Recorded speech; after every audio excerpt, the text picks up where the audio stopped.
Boa noite a todos. Sejam bem-vindos à audiência pública de apresentação do relatório de impacto ambiental, a audiência pública do contorno ferroviário de Joinville, variante de Araquari. Eu convido agora para compor a mesa o senhor Glaucio Maciel Capelari, diretor de licenciamento ambiental do Instituto de Meio Ambiente de Santa Catarina, o IMA. A senhora Vanessa Rocha, representante da Diretoria de Infraestrutura Ferroviária do DENIT. A senhora Cláudia Pirat, chefe da unidade do DENIT em Joinville. Convido também Robson Sebastiani, coordenador de projetos da ProSul. E também Marília de Medeiros Machado, coordenadora de estudo ambiental do consórcio MPB-Enecom.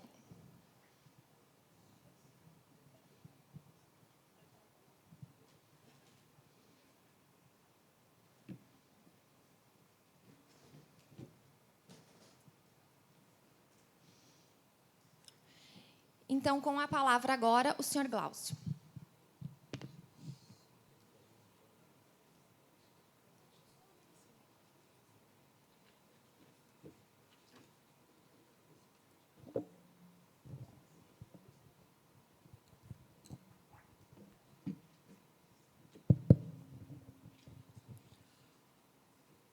Boa noite a todos. Meu nome é Glaucio Maciel Capelari. Estou diretor de licenciamento ambiental do Instituto de Meio Ambiente.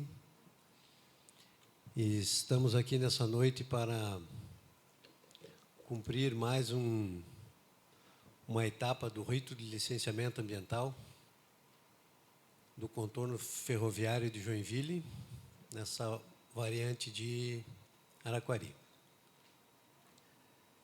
Eu vou pedir, se alguém quiser fazer uso da palavra, que depois eu dou o encaminhamento na audiência. Quero comunicar a todos que essa audiência está sendo gravada e ela é parte integrante do processo de licenciamento ambiental do estudo de impacto de meio ambiente do contorno ferroviário. Alguém do DENIT quer dar uma palavra? Boa noite a todos e todas. Eu sou Vanessa Rocha, estou aqui representando, ajudar o nosso trabalho da Diretoria de Infraestrutura Ferroviária, que fica na nossa sede em Brasília, do DENIT. Agradecer o espaço aqui cedido pela reitoria, a gente foi prontamente atendido, então quero registrar aqui o nosso agradecimento à instituição, né, nessa cooperação, e dizer que estamos aqui à disposição para tentar esclarecer o máximo de dúvidas que possam acontecer sobre o nosso empreendimento que está aí em estudo já há quase 4 anos. Então, nos debruçamos, DENIT e IMA, para estudarmos todos os elementos, né, que fazem parte do empreendimento e tentar dar o melhor serviço público possível para a população. Doutora, quer falar um pouquinho? Vou passar novamente para o nosso presidente da mesa. Bom, pessoal, eu quero fazer algumas comunicações aqui. Quero dizer para vocês que há uma lista de presença aí na entrada. Quem não preencheu, por favor, preencha. A transmissão também está ao vivo pelo canal do YouTube, MPB Saneamento, @MPB Saneamento Limitada 2219. Tá bom? Aqui na tela de transmissão será disponibilizado o link para quem está assistindo pelo YouTube, para preenchimento também da lista de presença e da ficha de perguntas. Nós faremos a audiência em 2 etapas. A primeira etapa, por aproximadamente 60 minutos, onde o proponente vai explicar o projeto, o relatório, depois faremos um breve intervalo e, na segunda etapa, passaremos às perguntas. Quem quiser, por favor, preencha a ficha de perguntas. Quem está presente aqui, preencha a ficha de perguntas também. Tem a possibilidade de fazer a pergunta de maneira oral ou escrita, se assim desejar. Só eu quero comunicar a todos que quem fizer de maneira oral tem que fazê-la no microfone, porque, como falei anteriormente, a audiência está sendo gravada na sua íntegra. Quero dizer para vocês também que essa audiência ela tem para o IMA um caráter consultivo. O IMA não se manifesta na audiência, ele apenas está aqui para colher as informações do projeto, as informações que a população tenha, as dúvidas que eles possam ter, e isso também fará parte do processo de licenciamento. Portanto, o caráter não é deliberativo, e sim consultivo. Tá bom? Eu acho que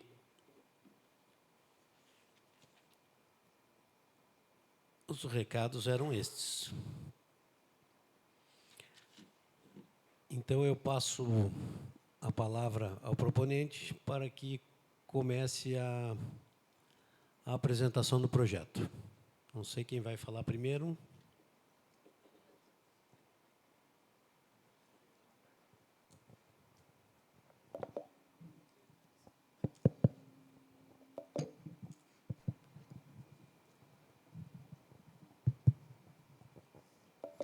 Pois bem, boa noite a todos.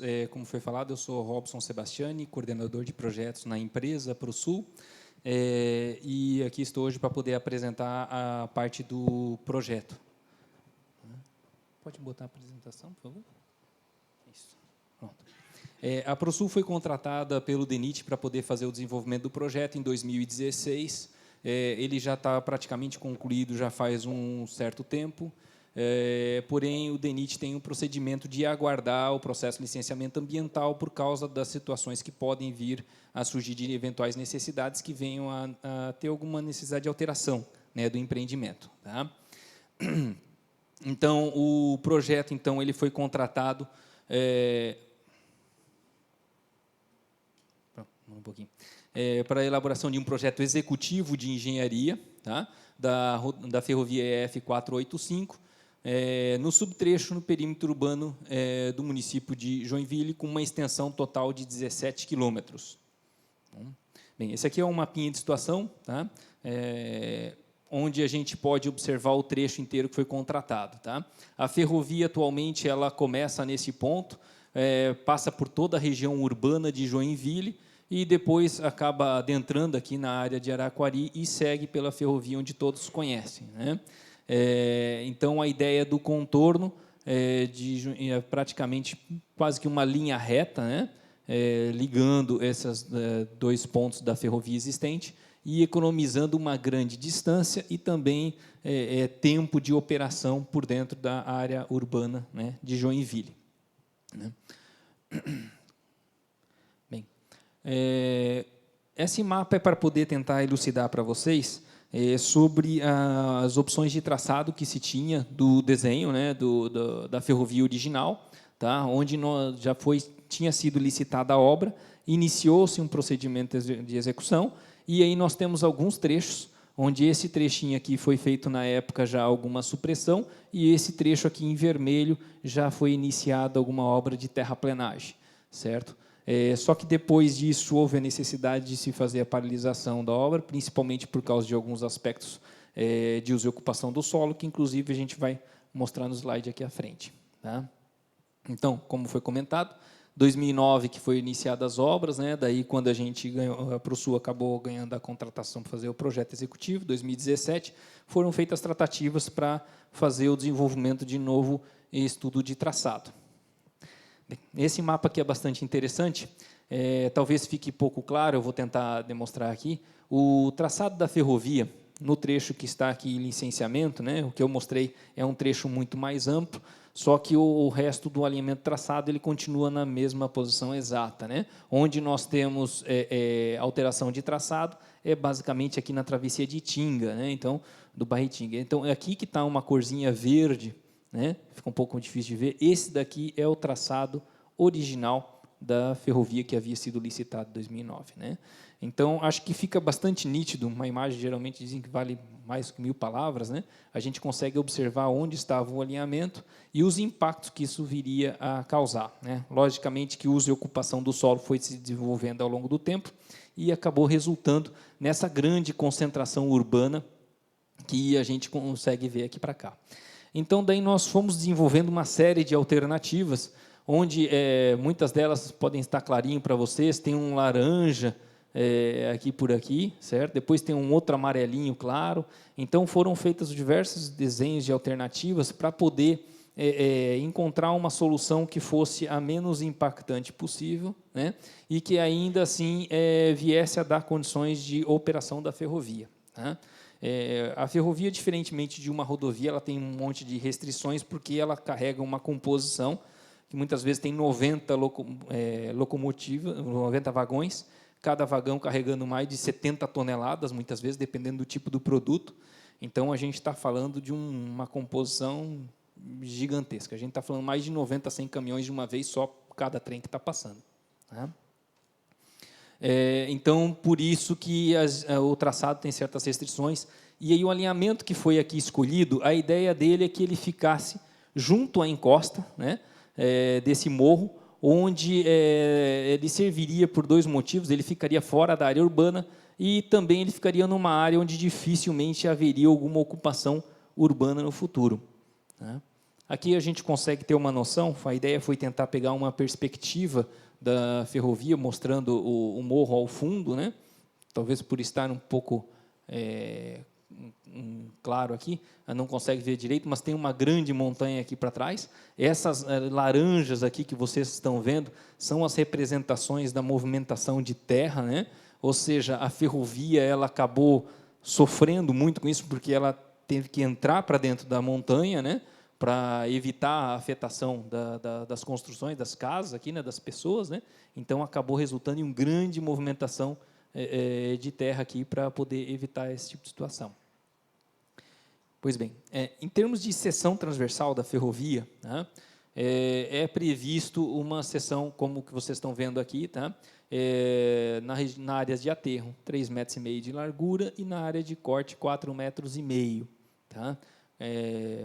Essa é a largura. Então, o total que a gente tem aqui é 8 metros de largura de plataforma de terraplenagem.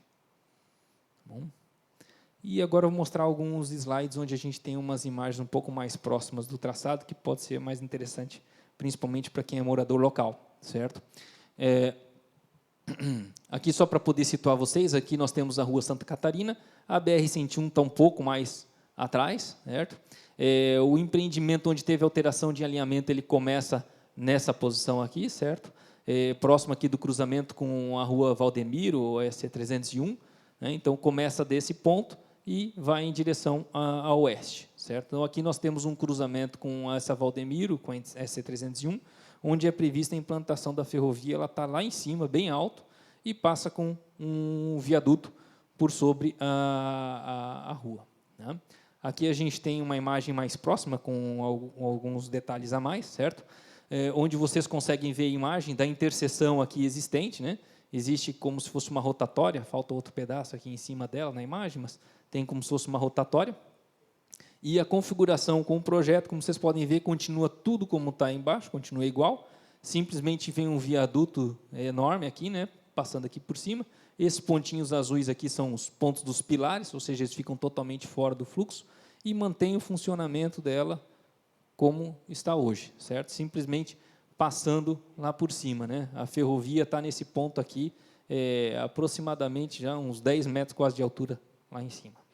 Tá bom? Ou seja, é importante também destacar, esses viadutos eles foram projetados para garantir 5,5 metros de passagem por debaixo. é gabarito rodoviário, inclusive de rodovias, é para poder passar um caminhão cegonha carregado com um carro em cima. Na continuidade, depois a gente vê aqui um alinhamento, né, passando pela encosta, junto aqui ao bairro, né, contornando o bairro. Depois tem o cruzamento com uma via, aqui, né, hoje ela é uma via de terra, né, está prevista a implantação de uma galeria, uma célula enorme, tá, para poder fazer a travessia de veículos para um lado e para o outro. Logo depois daquela travessia, nós temos aqui a continuidade do alinhamento, chegando até a ferrovia existente. Esse ponto aqui onde temos... Esse ponto aqui onde nós temos aqui essa linha vermelha é a linha de corte do licenciamento ambiental, porque a partir desse ponto aqui para cá o alinhamento é o mesmo, inclusive ele já havia sido desapropriado lá na 2009, né? Então continua na mesma posição, tanto é que está aqui marcado, né? Então esse alinhamento é o mesmo. Daí no cruzamento aqui com a rodovia do Morro, só poder destacar, também tem um viaduto, também está passando por cima, não tem afetação nenhuma com o fluxo da rodovia Rio do Morro. Logicamente que com a implantação da ferrovia, existem alguns impactos durante a fase de obras que precisam ser sanados, né, para evitar maiores dificuldades. Então, o projeto, em todas as interferências que existe com o tráfego urbano, com a sociedade em si, ele tem previsão de alguns elementos, né, isso dentro do projeto. Lógico, daí a parte ambiental vai mostrar alguns outros elementos, que é aspecto social, outros que são inerentes à parte de engenharia, né, de obra. Então, no aspecto aqui de obra, vocês podem ver no cruzamento aqui com a rodovia Valdemir, então é C301, né? Vocês veem aqui a rotatória, como eu mencionei, vai ser implantado o viaduto por cima, né? Ele é previsto para ser executado sem interrupção de tráfego, porém, ainda assim, existem certos perigos inerentes, como qualquer obra que tem que ter o alerta à população. Então, é prevista a implantação de sinalização de alerta às pessoas, né, que existe uma obra à frente. Tá? Então, é simplesmente uma sinalização de alerta que não tem, em si, impacto no funcionamento do cruzamento. Outro elemento também que nós temos no projeto é a implantação de passafaunas. Nesse segmento aqui específico que está sendo discutido, nós temos a implantação de um passafauna. Tá? O que seria isso? É basicamente um dispositivo celular quadrado, né, com altura suficiente para poder fazer a travessia de animais. Esse dispositivo ele contempla ainda cercas, né, de tela, aqui a gente consegue ver uma representação delas, né, ao longo da via, para poder conduzir os animais, para que eles não passem em qualquer ponto e sejam conduzidos a um local específico. Tá? Aqui temos uma imagem, um exemplo de como que seria um animal fazendo uso de um passafauna. Não? Com relação à proteção daí também dos taludes de cortes de aterro, tá? O projeto ele sempre contempla todas as áreas que são de empréstimos laterais, que nós chamamos. Temos algumas áreas que vão ser utilizadas para poder pegar material para fazer os aterros, alguns materiais que não são de boa qualidade, né? Todas essas áreas elas necessitam ser recompostas, reconstituídas ao meio ambiente. E essas áreas daí contemplam então dispositivos de drenagem e recobrimento vegetal, quer seja por meio de hidrossemeadura ou leiva. Tá? Então, aqui vocês conseguem ver uma ideia só, é uma seção genérica, tá? Mas em todo o projeto existem plantas mostrando, inclusive, aonde estão locadas essas áreas de empréstimos e de chamadas de bota fora, com indicação de altura, delimitação e solução também para poder fazer a sua proteção, quer seja por meio de drenagem ou implantação de cobertura vegetal. Com relação aos demais materiais para poder fazer a implantação do empreendimento, tá? Com relação ao material pétreo, brita, pedra, né? Está sendo prevista a utilização de uma pedreira comercial próxima aqui à ferrovia, né? Aqui em Joinville. Também nós temos, tá, aqui, pedreira comercial, tá? Então também temos aqui a usina de solo, tá? O canteiro de obras é previsto para ser implantado praticamente no meio aqui próximo da BR-101, né, para poder ficar no meio do trecho, até porque muitas vezes se utiliza no canteiro de obras para poder fazer a solda dos trilhos, né? Até um dado interessante, para quem não sabe, os trilhos eles hoje em dia eles são soldados para poder ficar como se fosse uma peça única com 250 metros de comprimento. Tá? Então, aquela velha ideia que nós tínhamos da ferrovia, que você vai andando e vai escutando um tá, tá, tá, tá, tá, tá, né? Esse tipo de situação ela só acontece quando não tem esse tipo de solda, que ela é feita de forma muito mais controlada, com trilhos muito mais longos, ou seja, isso daqui você vai levar 256 metros para poder ouvir o barulho de novo. Tá? Então, daí por isso que isso é feito dentro de um canteiro de obras, onde tem equipamento específico, e depois o trilho ele é arrastado, né, para os locais adequados. Tá?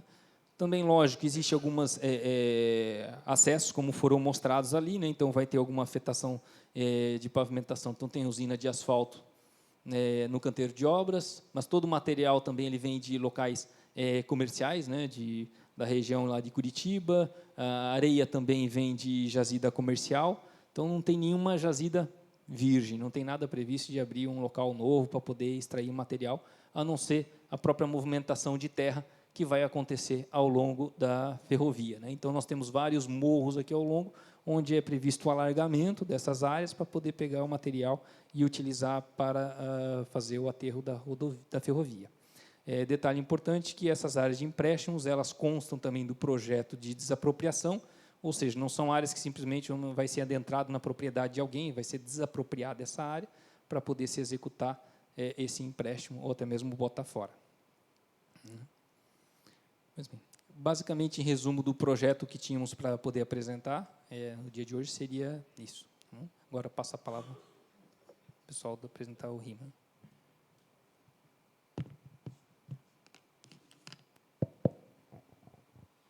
Ok, obrigado.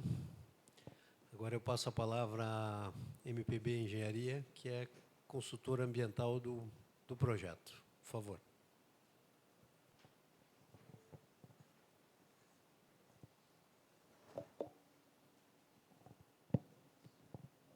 Boa noite a todos. Meu nome é Marília, eu sou engenheira ambiental do consórcio MPB Necom, faço parte do quadro técnico, né?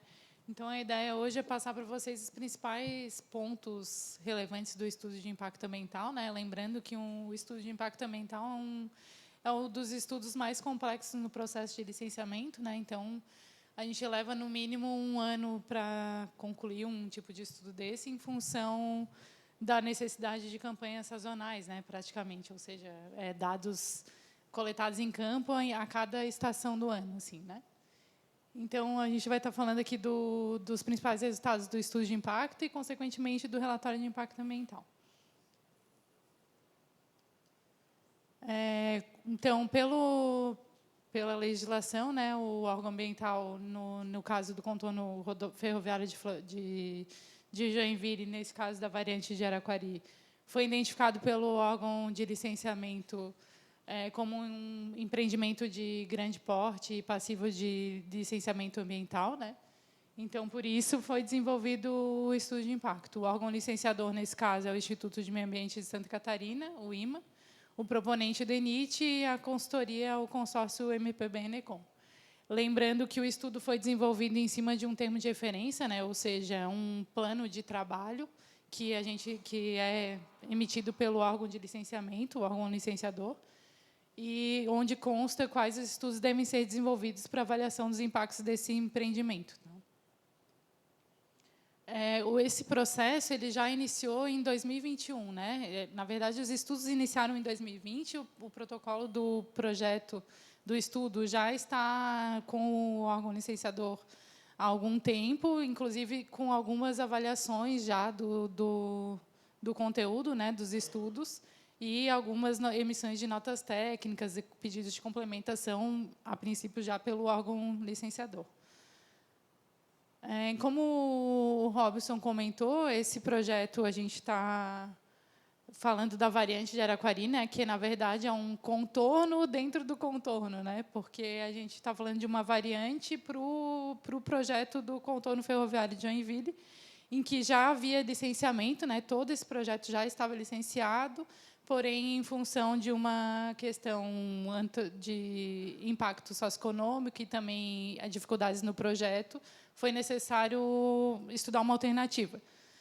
Tá? Então, aqui, né, só lembrando que o trecho 1 seria o trecho em preto, né, o trecho original, e o trecho 2, que é o objeto desse licenciamento, a variante de Araquari.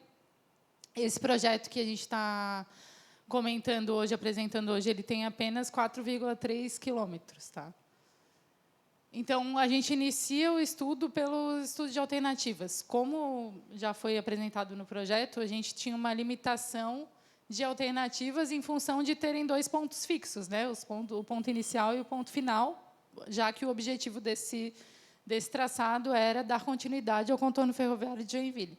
Então, foram estudadas as 2 alternativas, né? O traçado original e a variante, sobre alguns critérios ambientais. Né? Para esses critérios ambientais, é dado um peso diferente, né? Peso 1 e 2, e os critérios envolvem aspectos dos meios físico, biótico e socioeconômico. Né? Então, para os meios físicos, para o meio físico, por exemplo, a presença de recursos hídricos, né? Para o meio biótico, a necessidade de supressão de vegetação, e para o meio socioeconômico, a interferência com as comunidades locais e a necessidade de desapropriação. Né? Então, esses critérios eles são cotejados em uma matriz, né, são avaliados individualmente e com os diferentes pesos, né, porque são critérios que, no diagnóstico, devem receber maior relevância ou menor relevância. E desse estudo, então, avaliando os meios físico, biótico e socioeconômico, a alternativa 2, que seria a variante de Araquari, é a que traz menos impactos ao conjunto desses critérios ambientais avaliados. Tá? Então, além das alternativas locacionais, o estudo também deve contemplar um estudo de alternativas tecnológicas, né? Ou seja, de formas de execução ou alternativas de materiais. Então, como foi já apresentado no projeto, algumas das alternativas tecnológicas já foram contempladas no projeto, que são alternativas de projeto que têm a função de minimizar o impacto, principalmente para as comunidades locais. Né? Que a exemplo do viaduto ferroviário, no início do trecho, né, da variante. Tem alguns pontos também que está sendo proposto um muro de terra, né, ou seja, muros de contenção, para que não traga menor impacto possível para as comunidades mais próximas, e também os dispositivos de terra armada, que se chama, que condizem a muros de contenção que foram previstos para que fosse minimizada a extensão da ferrovia na incidência com a comunidade. Então, tendo esse muro de terra, poderia ser mais restrita, né, ao afastamento da comunidade. Tá? Então, e lembrando que todo esse trecho da variante, eu acho que até o Robson pode me confirmar, mas acredito que o contorno ferroviário como um todo não conta com nenhuma passagem em nível também.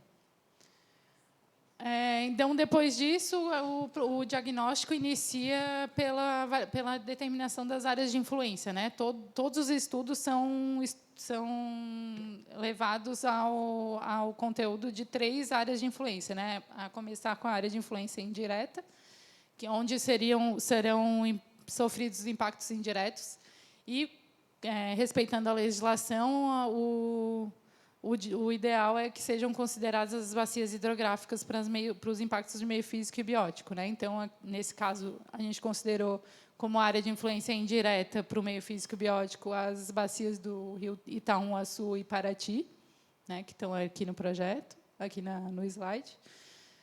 Para a área de influência indireta do meio socioeconômico, então, foi definido como os municípios de Joinville e Araquari, né? Lembrando que são onde vão ser sofridos impactos indiretos. Né? E depois, para a área de influência direta, a gente definiu como área de influência direta do meio físico e socioeconômico uma faixa a partir de 500 metros da ferrovia, mas que englobasse os fragmentos florestais do entorno. Então, ficou um polígono, né? A área de influência direta está representado por esse polígono. É onde se concentrou, basicamente, os estudos de dado primário, né? Ou seja, onde a gente foi a campo investigar cada um dos aspectos de meio físico e biótico socioeconômico. Para a área de influência direta do meio socioeconômico, então, a gente também permaneceu com a faixa de 500 metros, porém, agora englobando as interferências urbanas, né, ou seja, os bairros.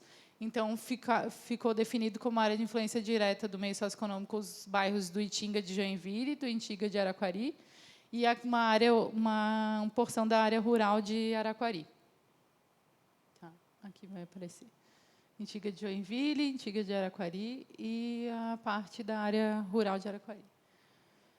E, como área diretamente afetada, obrigatoriamente deve ser considerada a área em que, de fato, existem as obras, né, vão existir as obras.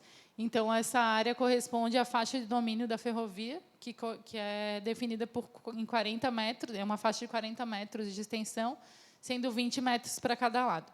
Nesse caso, também foram considerados os offsets de corte, né? Então, não, na verdade, quando a faixa de domínio estava antes, né, o offset se estendia além dos 20 metros, a gente considerava o limite do corte, né, onde haverá o corte.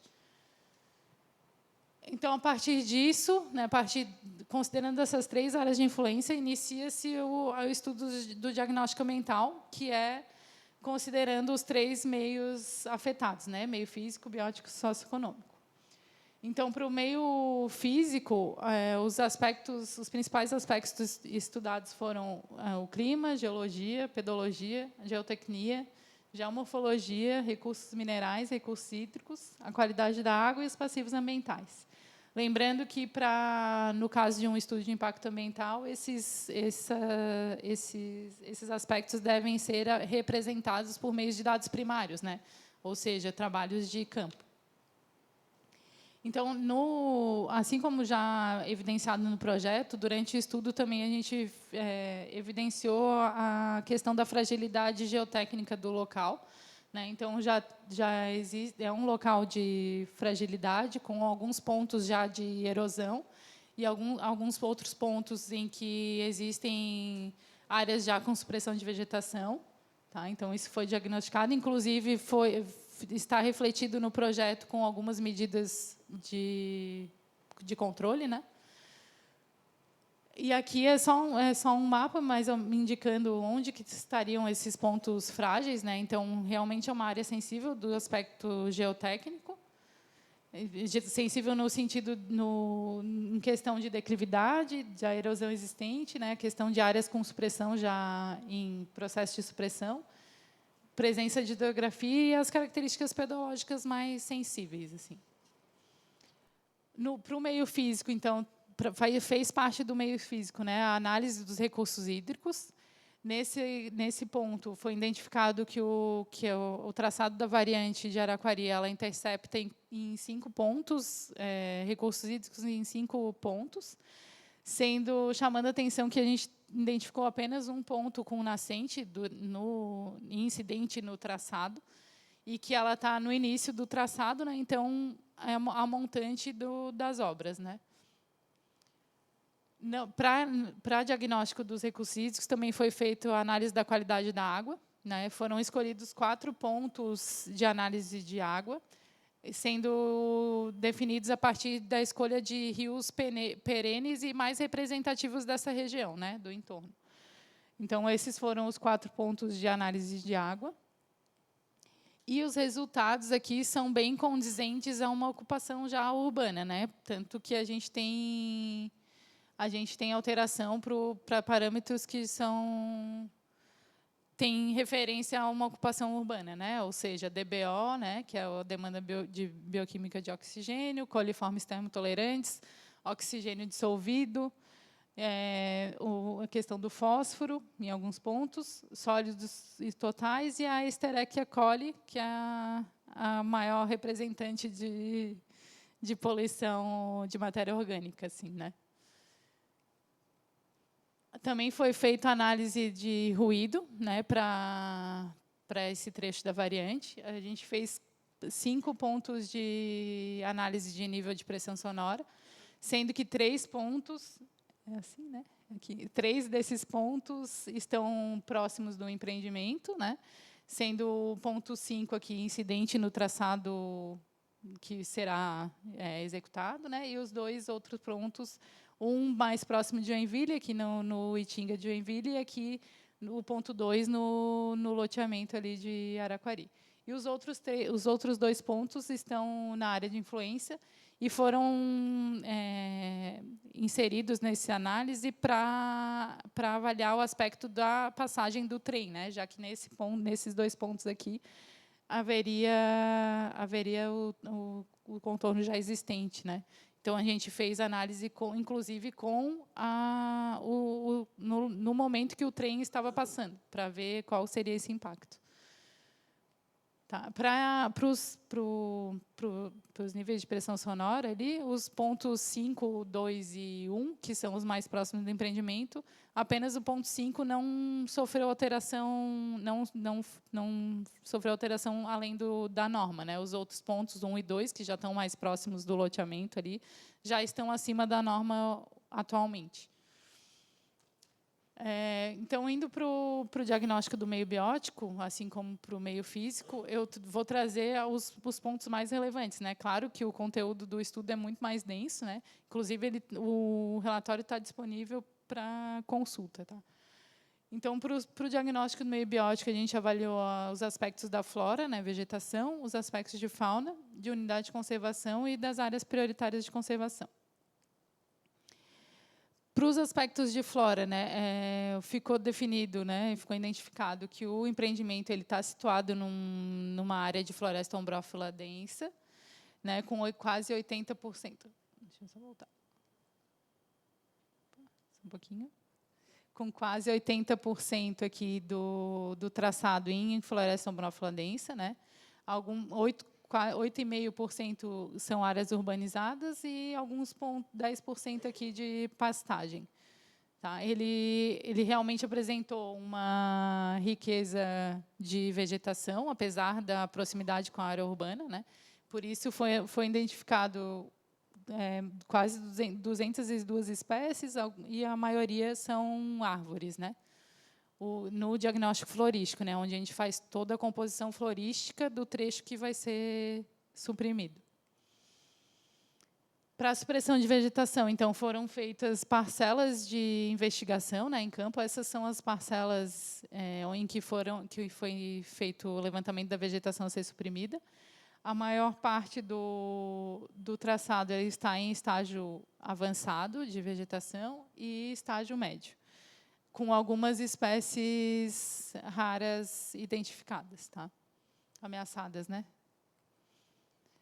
Também foi feito o levantamento das unidades de conservação. Existem 2 unidades de conservação na área de influência indireta, nenhuma unidade de conservação na área de influência direta e nem muito menos na área diretamente afetada. E algumas outras unidades de conservação no entorno, né? Lembrando que a única unidade de conservação que está na área de influência indireta é o Parque Nacional Municipal da Caeira, lá de Joinville, e a outra são as suas zonas de amortecimento que incidem sobre a área de influência indireta, né? Para os aspectos da fauna, a fauna foi diagnosticada a partir de um levantamento de fauna, que considerou 4 campanhas sazonais, ou seja, 4 investigações de campo em cada estação do ano, né? Foi desenvolvida, então, uma campanha no inverno, uma campanha na primavera, uma campanha no verão e uma no outono, né? Esse levantamento de fauna só é permitido sob autorização do órgão licenciador, então, para isso, a gente obteve uma licença ambiental de compromisso, né, nesse caso, para que pudesse ser feitos os levantamentos de fauna envolvendo captura, né, que são o diagnóstico que é exigido para a IARIMA. Os resultados da fauna, então, existe uma riqueza também faunística, né, identificada. São estudados todos os grupos faunísticos, né, representados pela herpetofauna, que são anfíbios e répteis. Nesse caso, foram registrados 33 espécies de anfíbios e 8 espécies de répteis. A avifauna também foi diagnosticada, né, sendo identificados 188 espécies na ADA e AID. A ictiofauna, né, a fauna marinha, também foi identificada, sendo identificados 23 espécies. E a mastofauna, os mamíferos, com 23 espécies.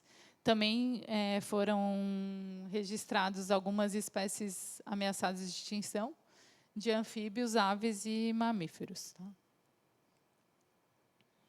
Como já colocado pelo projeto, o próprio projeto já prevê uma passagem de fauna, né, na estaca 701, em que essa passagem de fauna vai conduzir os animais, né, na travessia dessa infraestrutura, lembrando que, além do dispositivo celular, vão existir as cercas guias para direcionar esses animais. Né? Então, esse dispositivo é um dispositivo celular de 1,5 por 1,5. Para o diagnóstico do meio socioeconômico, então, a gente identificou também, fez a caracterização das áreas de influência, a caracterização do uso do solo na vizinhança, definiu as características demográficas, né, levantou as características demográficas, a percepção dos moradores e a questão dos vestígios arqueológicos e históricos. Quanto à caracterização do uso do solo, a variante, o empreendimento, está sobre uma zona de diversidade urbana, em que os usos são de residencial, a comercial e a comercial, né, com portes 1, 2 e 3. E na AID, né, na área de influência direta, que a gente viu ali no início, que são os 2 bairros, né, de Itinga e aquela área rural de Araquari, o uso predominante são de residências, comércio e uma parte de indústria também. Então, a população diretamente afetada ficou identificada pela população desses 2 bairros, né, e da área rural aqui de Joinville. Então, a Itinga de Joinville, a área rural de Araquari, desculpa. Então, o bairro Itinga de Joinville, o bairro Itinga de Araquari e a porção rural. Tá? Para a percepção dos moradores, foram feitas entrevistas semi-estruturadas, né, com os moradores, tanto da área de influência direta, né, ou seja, foi visitada essa área com um levantamento da opinião de alguns dos moradores. Sobre esse aspecto, então, os moradores foram questionados sobre a opinião quanto ao empreendimento, se são favoráveis ou não, né, e quais seriam os principais incômodos. Então, desse diagnóstico, resultou que a população entrevistada, né, e representante da população da AID avalia a implantação da variante como positiva, sendo que os pontos principais de preocupação são a questão das desapropriações e do barulho ocasionado pela passagem da ferrovia. Né. Com relação às desapropriações, então, o projeto já tem previsão de algumas desapropriações. Grande parte dessas desapropriações são parciais. O total de desapropriações gira em torno de 30 imóveis, porém, a maioria são desapropriações parciais, que envolvem parte do terreno ou algumas benfeitorias dos terrenos, né, e algumas benfeitorias de equipamentos industriais também, de instituições industriais. Tá? Quanto ao patrimônio histórico e arqueológico, foi feito levantamento em campo também, a partir de análise por 77 poços testes, né, foi percorrida a variante, então, com prospecção arqueológica em 77 pontos, e esses 77 pontos não identificaram nenhum vestígio arqueológico nesse trecho da variante. Né. Claro que, para o momento da instalação, a gente ainda vai contar com um monitoramento arqueológico. Né? Essa fase de diagnóstico não exclui a necessidade do monitoramento durante as obras. Tá?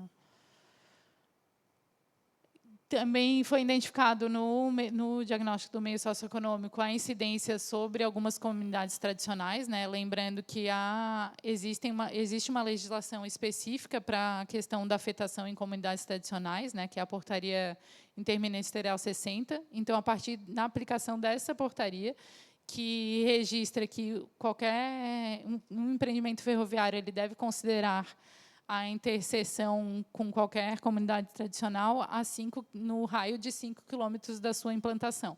Então, nesse raio de 5 quilômetros, a gente tem algumas comunidades indígenas que estão sendo consideradas no estudo de impacto, tá?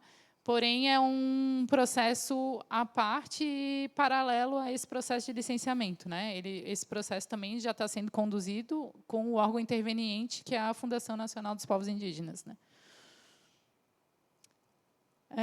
Então, diante de todo esse diagnóstico, a gente parte para a avaliação dos impactos ambientais, né? Considerando todo esse cenário, quais seriam os impactos?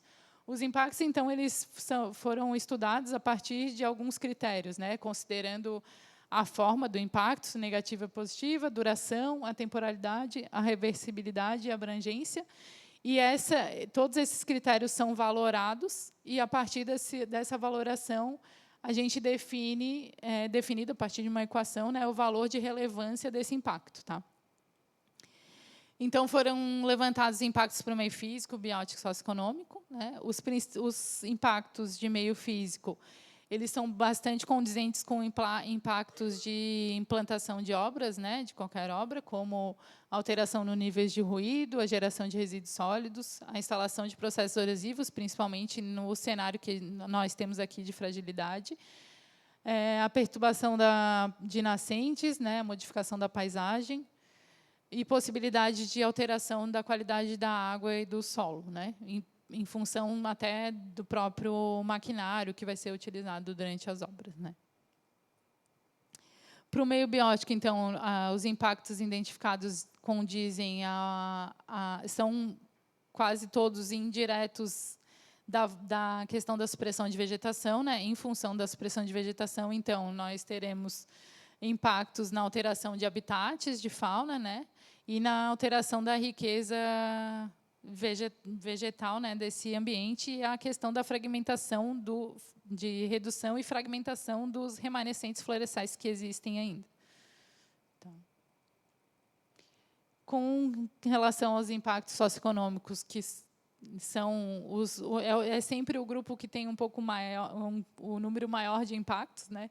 Então, a gente estão previstos como impactos do meio socioeconômico, né? A alteração da qualidade de vida da população, o aumento da insegurança da população durante as obras, em função da atração de população de mão de obra, né, para a execução desse empreendimento, a questão da alteração do cotidiano da população, o aumento da ameaça às terras indígenas, a desapropriação compulsória, né, sob o ponto de vista positivo, né, então, a dinamização da economia local e regional, né, em função de objetivamente dar condição ao funcionamento do contorno ferroviário de Joinville, né. E, inevitavelmente, também a geração de empregos em função da contratação para as obras. Né. Também, como impactos positivos, foi prevista a melhoria no trânsito da região em que o ramal atual, né, está definido, lá em Joinville, e a questão de oportunidade de novos negócios, né, em função da ferrovia. Então, é isso. Então, aí, a partir desses impactos, são previstas as medidas mitigadoras. Todas as medidas mitigadoras previstas para a redução e controle desses impactos, elas estão serão organizadas em programas ambientais. Né? Aqui a gente tem uma série de programas ambientais já previstos para esse processo. Então, como o Programa de Conservação e Manutenção das Áreas de Faixa de Domínio, o programa de capacitação da mão de obra até para melhor conduta em relação à comunidade existente, né?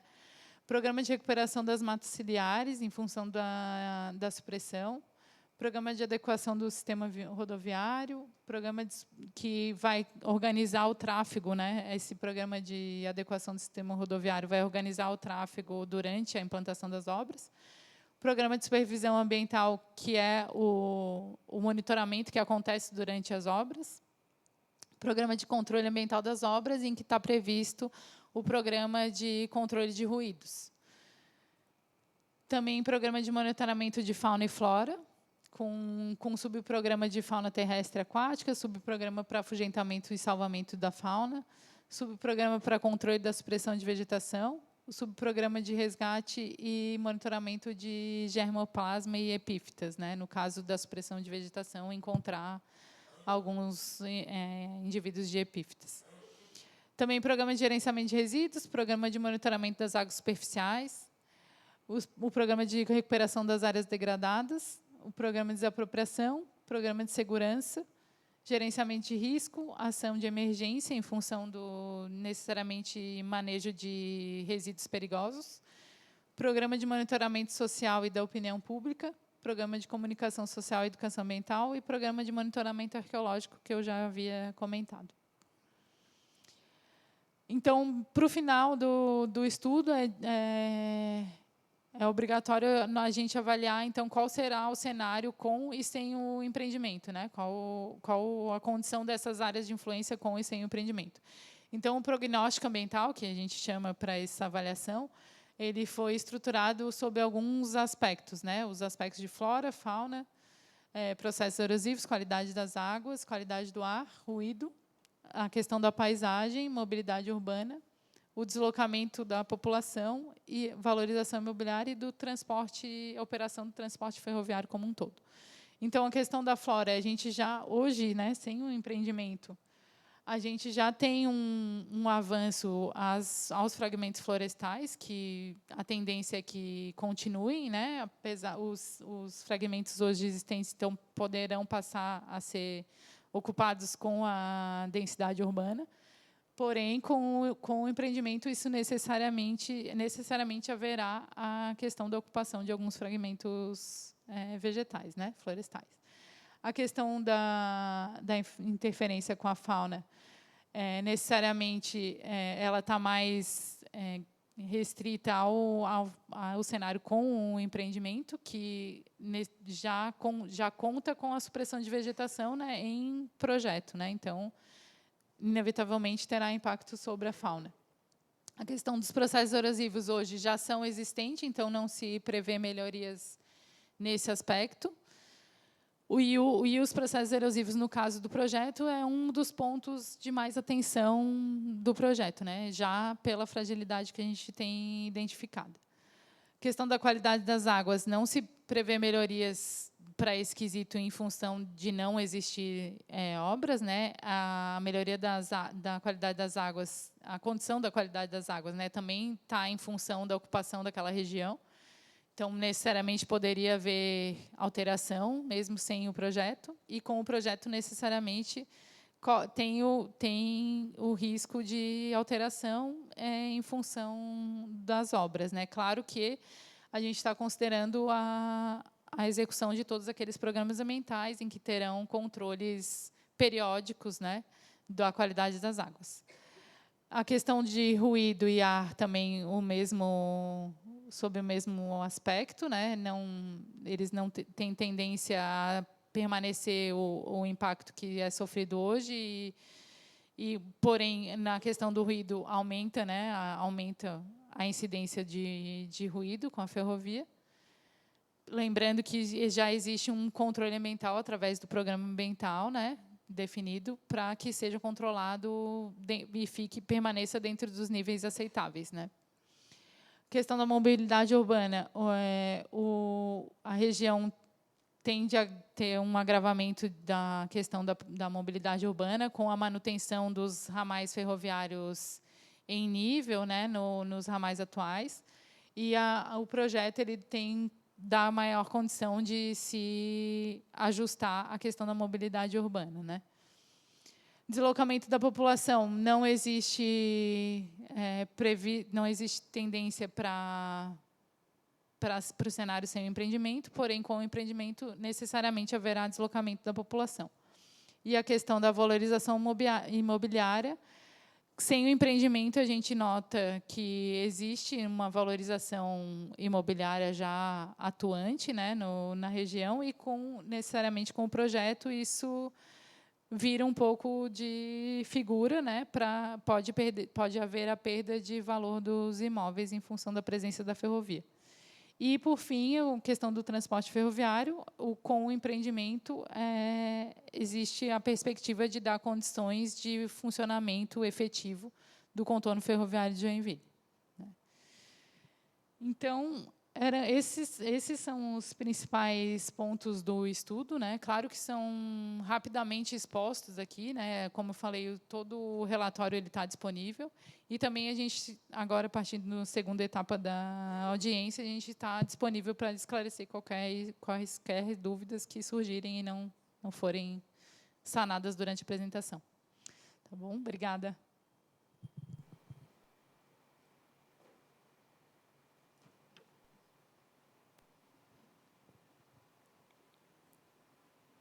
Bom, eu agradeço a explanação da MPB Engenharia e vamos dar continuidade a essa audiência pública, então.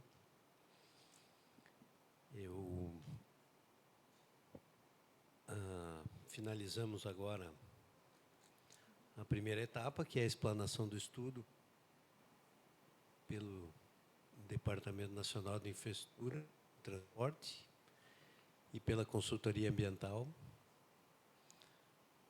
E agora faremos um intervalo de 15 minutos.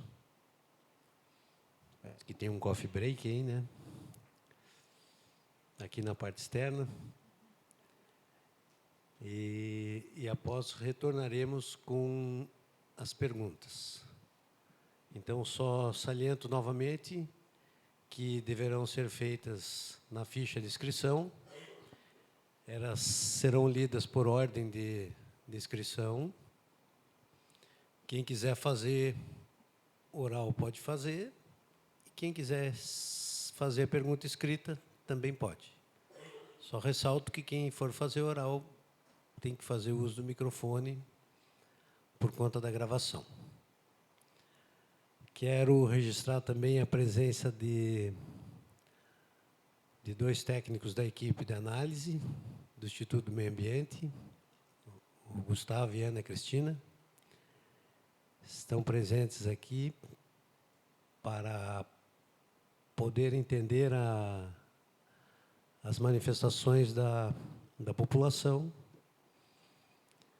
que é o objetivo desta audiência pública. Tá bom? Então, passamos o intervalo agora e, após, retornamos para a fase de perguntas. Obrigado.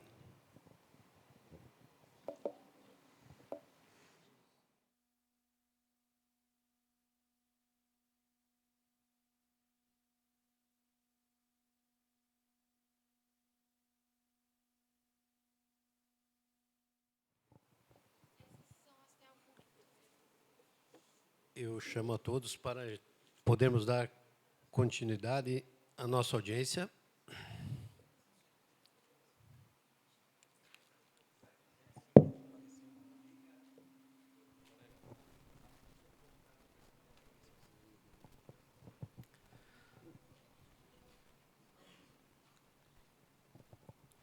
Bom, dando continuidade à nossa audiência pública, vamos agora para a segunda fase, fase dos questionamentos. Eu quero só reforçar que quem fizer questionamento oral tem 3 minutos para fazê-lo e a resposta da proponente também no mesmo tempo. Se for preciso mais algum tempo, nós podemos disponibilizar sem problema.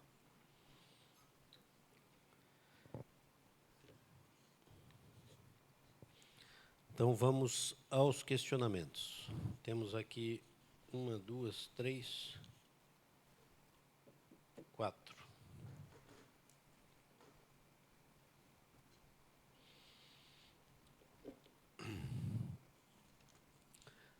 Então, vamos lá, pergunta escrita.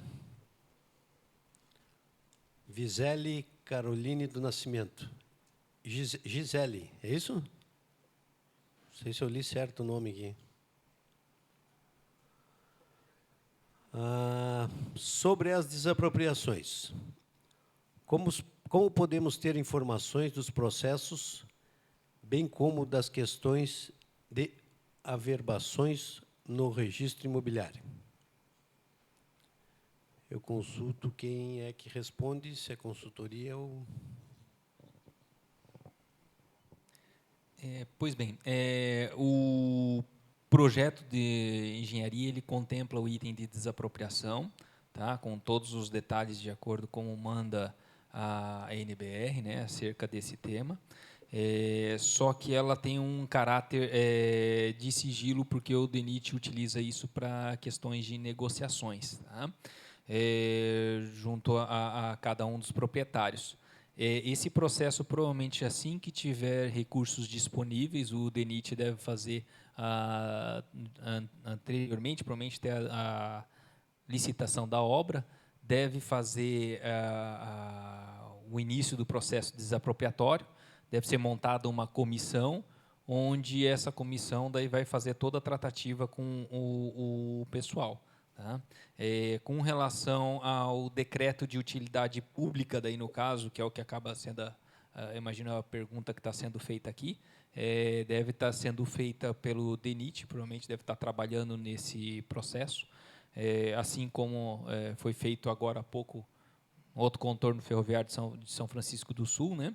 Ele foi feito agora há pouco, o processo deve estar lançando também um novo decreto de utilidade pública, tá? Nos novos moldes que hoje em dia ele apresenta a faixa de domínio. Tá? Anteriormente se fazia com uma largura, se não me falha a memória, 300 metros para cada lado, agora é feito diretamente em cima da faixa de domínio.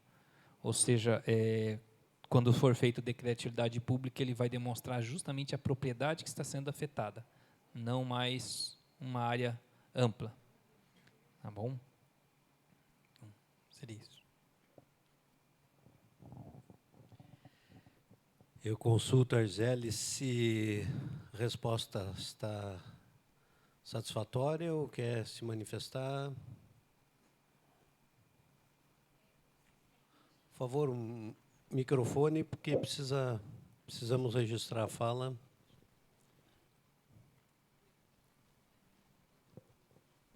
Boa noite. Vocês têm ideia de um cronograma de quando vocês vão entrar em contato com os proprietários dessas áreas afetadas? Oi, boa noite, tudo bem?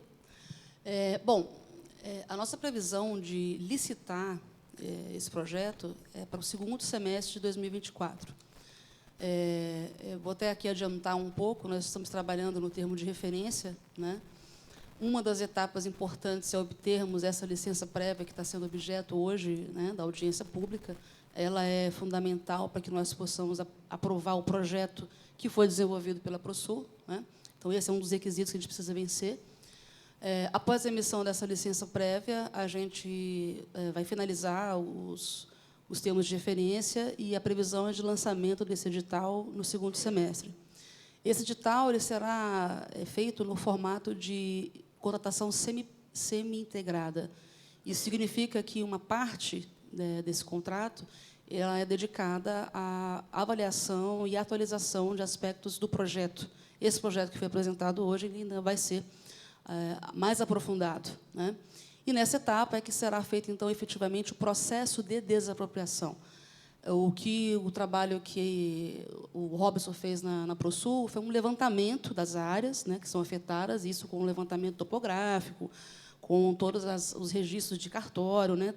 Foram feitos já os laudos que foram avaliados por um setor específico do DENIT, que é a Coordenação Geral de Desapropriação, e com esses dados é que, efetivamente, é aberto o processo de desapropriação. Então, nós imaginamos, tá, isso é a projeção da nossa meta, que, após os resultados da licitação, ela pode se alongar durante o segundo semestre, porque tem fases de recurso, né? Mas a nossa previsão é que, até o fim do ano, esteja contratado. e aí os serviços vão ser iniciados. Essa parte de revisão de projeto, ela tem um cronograma aí de mais ou menos de 3 a 6 meses, tá, de conclusão. Então, é nesse período que a gente prevê que vai começar então, um processo, de fato, de negociação, né, com a comissão. Tem todo um regimento, né, que define esses passos do processo de desapropriação. Tá, ok, obrigada. Nada, disponha.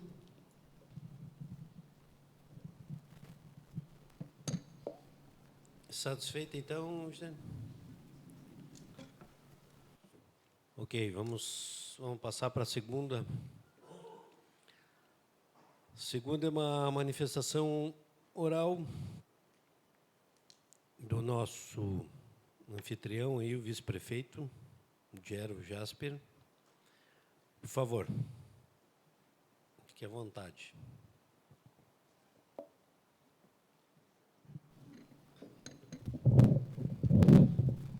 Boa noite a todos. Quero me apresentar, sou Ludgero Jasper Júnior, vice-prefeito da cidade por 2 mandatos e acompanho o contorno ferroviário de Joinville já há 3 reuniões, essa é a 4ª, que é a audiência pública, e perguntei para o presidente da mesa, queria reforçar e deixar registrado essa sugestão que foi colocada nas outras reuniões.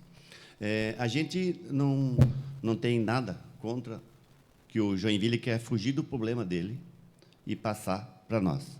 Esses estudos, eu acho que já está no 3º e já mudou alguns traçados, por conta do nosso desenvolvimento da cidade.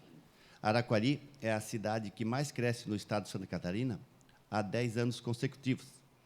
E não vai parar por aí. Temos muitos loteamentos em aprovação, em construção. E a sugestão que foi dada na reunião foi seguir o contorno viário do trevo da Volta Redonda nossa aqui, iniciaria daqui até, no caso, aqui terminaria. Seria lá na BR-280, onde ele atravessava a BR-101, seguiria do lado da BR-280, da duplicação. Você fugiria de toda a área populacional da cidade, pegaria uma área plana, e como que está ainda em estudos e não aprovado, a sugestão seria essa, para diminuir o impacto da nossa população e para nós também não sofrermos tanto como mobilidade urbana da nossa cidade. Eu queria que ficasse registrado. Na última reunião que teve na prefeitura, a gente pediu para... A gente entende que a esfera federal ela é maior do que a estadual ou municipal, mas nós temos que fazer valer e defender os nossos interesses. Volto a dizer, nada contra a Joinville querer se livrar do problema deles, mas não empurrar para a nossa cidade. Obrigado.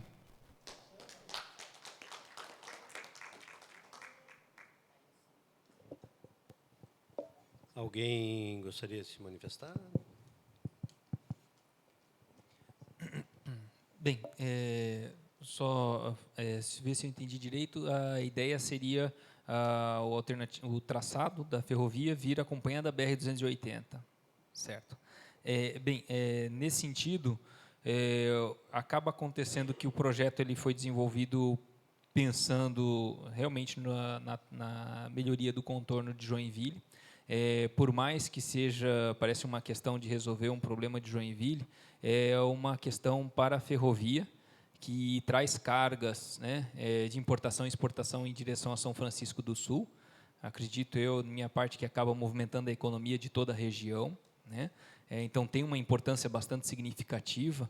Lógico que tem os seus impactos, assim como a ferrovia atravessa dentro de Joinville, muitas pessoas são afetadas, aonde ela vai passar, geralmente ela acaba afetando, né? Mas uma grande vantagem dos empreendimentos, como eles são projetados hoje em dia, sem antes falar em mudança de posição, é que a ferrovia, tanto essa daqui que vocês viram, como a outra que foi projetada há pouco, e o DENIT deve estar licitando também, o contorno de São Francisco do Sul, elas não têm previsão de nenhuma passagem em nível, mesmo em todas as áreas que estão sendo atravessadas. Coisas que, no caso dessas ferrovias que foram implantadas a longas datas, nós temos série de travessias em nível, o que acaba prejudicando em muito a segurança das pessoas nessas cidades. Como nós podemos ver várias vezes aqui, próxima à região de Araguá do Sul, Guaramirim, trens acabando tendo colisões com veículos dentro da área urbana, né, por conta desse tipo de situação. Então, nesses empreendimentos não existe nenhum tipo de travessia em nível. Tá? A questão de execução junto a rodovias, de certa forma, é um problema. Vou ocupar aqui um pouquinho o lugar do DENIT, mas é bastante complicado, porque seria necessário se fazer o projeto rodoferroviário de forma integrada e conseguir os recursos de forma integrada, o que muitas vezes é complicado, porque a hora que você coloca a ferrovia junto da rodovia, todo o conceito das interseções, dos cruzamentos que são feitos, eles teriam que ser alterados por completo. Tá? Então, seria dizer praticamente que o projeto da BR-280 que está em obras, ele teria que ser refeito ele todinho do zero. Entende? Eles teriam que nascer tudo junto. Então, a dificuldade de conseguir fazer essas integrações, inclusive junto com a concessionária, porque a ferrovia ela está concedida junto à Rumo, então qualquer projeto que a gente vai fazer, como é o caso desses aqui, eles têm que ser aprovados, inclusive pela própria concessionária. Porque, no caso, o DENIT, nesse momento, não é nem mesmo responsável pela ferrovia, é a concessionária. Então, a gente tem que fazer o projeto, a gente caminha para a concessionária, a NTT, eles aprovam o conceito para daí a gente poder fazer o projeto de engenharia. Então, isso, tem que ter equiparação para poder verificar a operação deles. Tanto é que no projeto ele foi alterado, a gente já tinha feito o projeto de acordo com as recomendações do DENIT, quando foi para a Rumo, eles mudaram as rampas porque o vagão, a locomotiva deles não conseguia puxar a composição, a gente teve que mudar a ferrovia por causa disso também, em termos de perfil dela.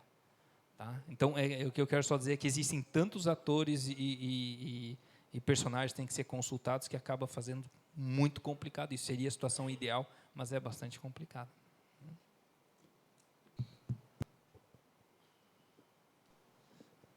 A gente entende toda essa tua explicação. A gente é leigo, né? A gente quis dizer que é uma área plana, de repente precisaria menos viaduto até. Mas, se for pensando nessa explicação que tu deu, então não tem por que mexer no contorno, porque vocês só estão transferindo de Joinville para Araquari. Vai ser questão de, sei lá, 5, 10 anos, nós está com o mesmo problema que tem lá em Joinville. Então, deixa como está, que não prejudica ninguém que está. Eu quero dar um exemplo aqui. Tem o senhor aqui, ó, começou em 2009, ele estava comentando comigo ali fora. Ele pediu autorização para construção a 300 metros de onde vai passar esse traçado. Não foi dado para ele o alvará. Ele está 10 anos sem poder construir. Sabe? Então, para que isso? Então, que deixe lá em Joinville, onde já está construído, já está constituído, sabe? Para não atrapalhar novas situações de crescimento numa cidade que é a irmã de Joinville e está crescendo numa imensidão enorme. Fica a sugestão. Nós agradecemos a manifestação, vice-prefeito. Obrigado. Vamos em frente aqui, então. Mais uma manifestação oral. Ana Paula, presidente da Associação de Moradores, por favor.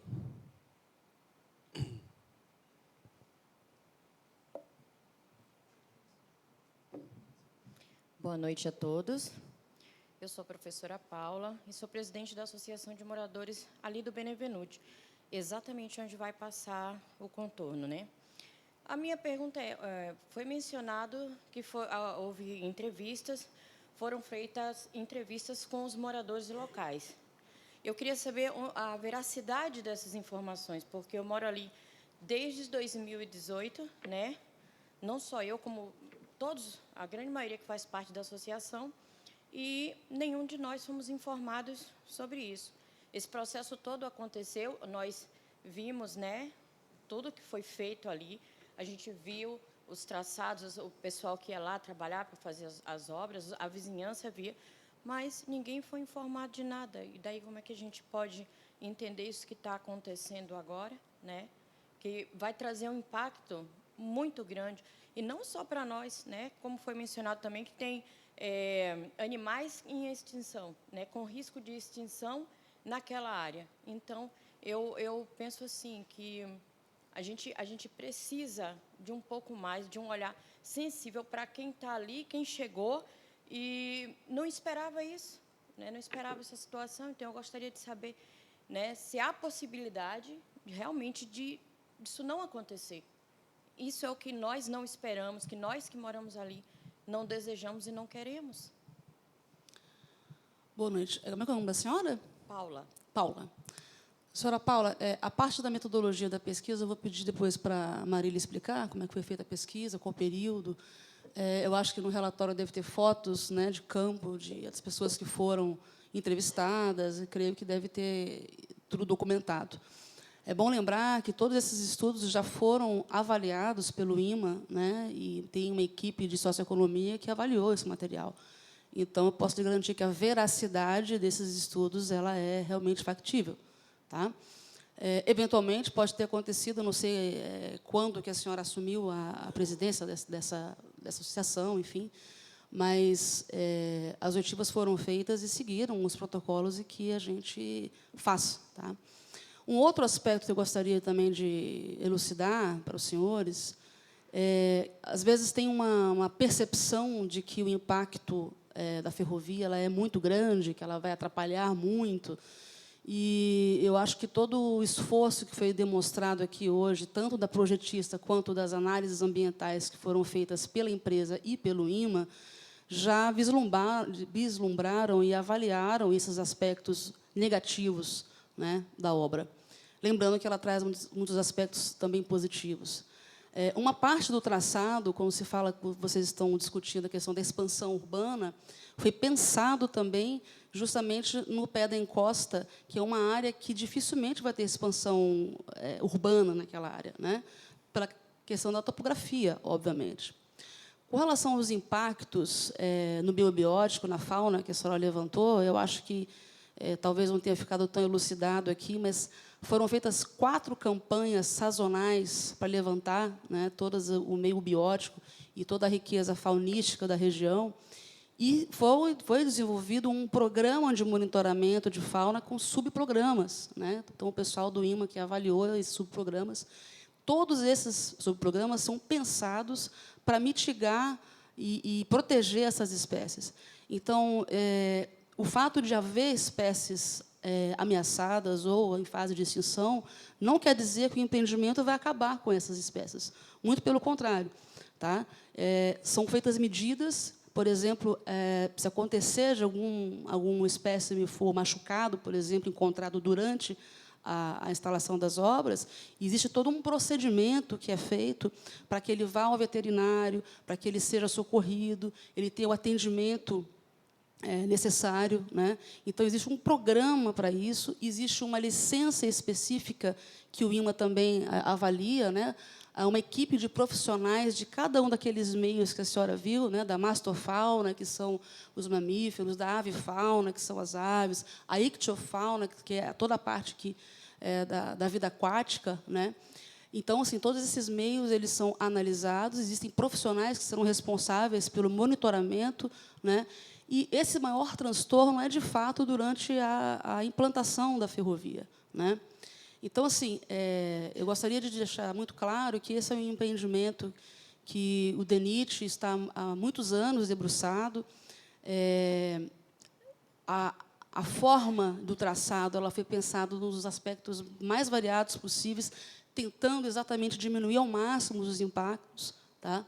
Então, esse cuidado com essas preocupações que a senhora levantou são muito pertinentes e eles foram realmente pensados e avaliados durante os estudos, tanto da parte de projeto, né, pensando na infraestrutura que tem que ser colocada ao longo da ferrovia, como também os aspectos de avaliação dos 3 meios que foram avaliados pelo IMA. Tá? Então, eu gostaria de tranquilizá-la no sentido da veracidade dos levantamentos e também no sentido de que esses impactos não passaram despercebidos pela equipe técnica. Muito pelo contrário, foram estudados vários aspectos. aquela matriz de impacto que ela foi apresentada, ela é muito maior do que aquilo, ela está exposta no IARIMA, né? E ali tem uma valoração de prioridades, de impactos, que é feita de ponto a ponto para cada aspecto que foi levantado. Como foi colocado pela Marília no início, esse IARIMA ele é bastante longo, a gente está há 4 anos debruçado sobre ele. Foram mais de 20 análises que a gente fez, né, que respondeu para o IMA, tentando exatamente pensar todos esses aspectos. Então, eu gostaria de tranquilizá-los. O DENIT não está aqui para atrapalhar a vida, muito pelo contrário. Nós trabalhamos com política pública de infraestrutura de transportes, né, para oferecer para a população e para o desenvolvimento regional, promovendo essa facilidade de a maior trafegabilidade, a maior segurança, a maior preocupação nesses contornos todos que são projetados é a segurança da cidade, dos usuários, né? O nosso principal problema são os acidentes que tem de ferrovias com as interfaces rodoviárias. Então, assim, a nossa missão é tentar combater essas dificuldades, né? E esperamos que o empreendimento traga os melhores resultados possíveis para a região. Tá? Com relação à metodologia, por favor, Marília, esclarece para ela. Boa noite, Paula. Tudo bem? Então, só para esclarecer, a questão do diagnóstico socioeconômico, ele foi feito realmente levantamento na área diretamente afetada, na área de influência direta, né, que envolveu esses 2 bairros, mas ele é feito de uma forma aleatória, né? Então, a gente estima o tamanho da amostra. Nesse caso, se eu não me engano, foram um pouco mais de 40 pessoas entrevistadas, mas ele é aplicado de forma aleatória, né? A gente define um período de campo. O nosso período de campo foi em 2021, eu acho que início de 2021, se eu não me engano. E, de forma aleatória, a gente busca atender os moradores que estão dispostos também a responderem as perguntas, né?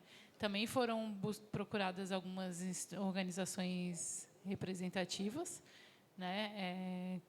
Claro que não existiu, não tem como atender 100% da amostragem, porque isso nos daria na casa de milhares, né, de pessoas a serem ouvidas. Então, a gente trabalha de forma amostral mesmo. Mas existiu o período de campo, a gente fez esse trabalho em 2021 e foram mais de 40 pessoas entrevistadas. Tá, né? Considerando a área de influência direta, né? E como a Vanessa falou, só para reforçar, realmente existe a prerrogativa sobre incidência em espécies ameaçadas, tanto da flora quanto da fauna, que não é uma questão que causa tanta surpresa nos estudos de impacto ambiental, porque realmente nós vivemos sob o domínio da Mata Atlântica, né? Então existe ainda uma riqueza na questão de vegetação e fauna. Então, todo o impacto que foi previsto no estudo de impacto ambiental, ele necessariamente exige uma forma de controle. Então, todos os impactos têm uma forma de controle ou mitigação através dos programas ambientais que vão ser conduzidos durante a implantação do empreendimento, inclusive junto à população, né? Esclarecendo a população, dando apoio nas questões de desapropriação. Não é questão só dessa fase prévia, né? A fase de instalação tem ainda mais trabalho do que a fase prévia. Tá? Obrigada.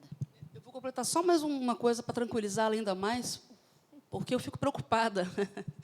E não é nosso intuito, de forma alguma, né, causar essa má impressão.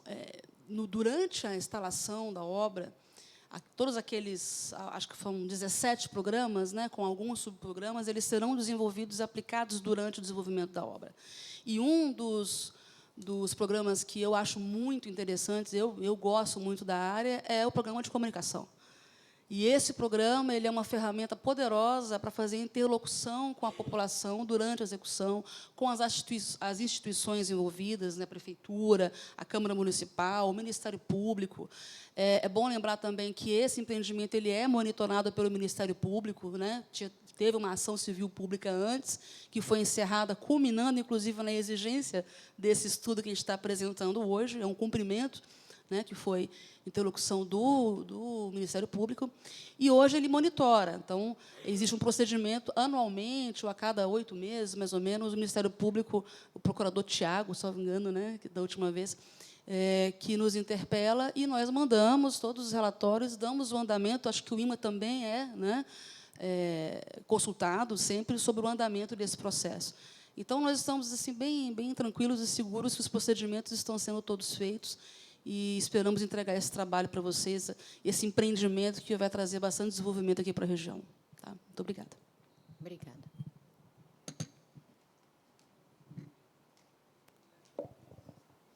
Ok, vamos em frente. Eu tenho aqui mais uma manifestação oral. Senhor Valdemiro, por favor. Ah, era o primeiro?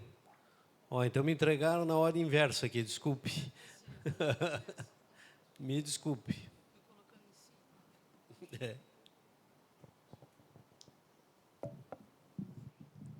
Boa noite a todos.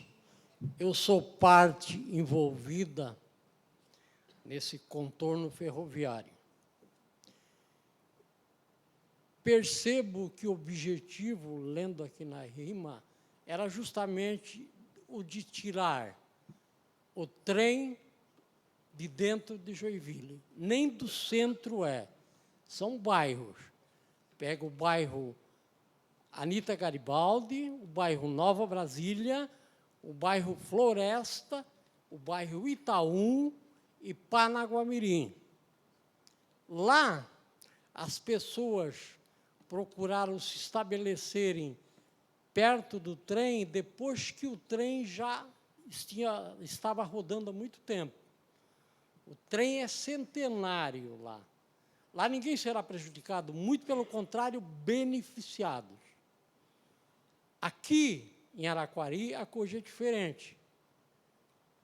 Aqui o traçado pega o número, me parece que de 50 casas, mas compromete os valores dos imóveis em todo o entorno. Aquela região toda dos loteamentos Benevenuti, Mário Dunze, Raul Germ, todos serão depreciados de forma significativa. Existe uma diferença bastante grande. A situação de Araquari é o contrário do que ocorrerá em Joinville, sem sombra de dúvida. E tenho certeza que o DINIT não terá como compensar essa perda de valores dos imóveis aqui em Araquari. Outra coisa, eu tenho aqui um laudo técnico, onde diz o seguinte: o RIMA servirá como uma ponte de comunicação entre o EIA, que é estritamente técnico, e o órgão licenciador e o público envolvido. Ponte de comunicação que, com o público envolvido, eu não vi e não sei se houve. Eu sou parte envolvida no processo. Isso não houve. Pelo menos, a participação comunitária deve ser encarada como uma grande oportunidade de aprimoramento do empreendimento e a solução do projeto que viabilize as intervenções e as características do meio físico e biológico local. E, assim, contribui para o incremento da melhoria da qualidade ambiental e a qualidade de vida da população afetada. Onde será melhorada a qualidade de vida da população afetada? Vocês veem uma razão para que seja melhorada a qualidade de vida da população afetada? Eu não vejo. E não creio que há uma razão. Todos serão prejudicados. Acompanhei o processo em São Francisco do Sul, onde um compadre meu era advogado. Os donos dos imóveis tiveram que arrumar advogado, ir até a justiça para tentar recuperar parte daquilo que o imóvel deles valiam. Eu tenho minhas dúvidas quanto a isso. E, por último, eu tenho aqui mais uma...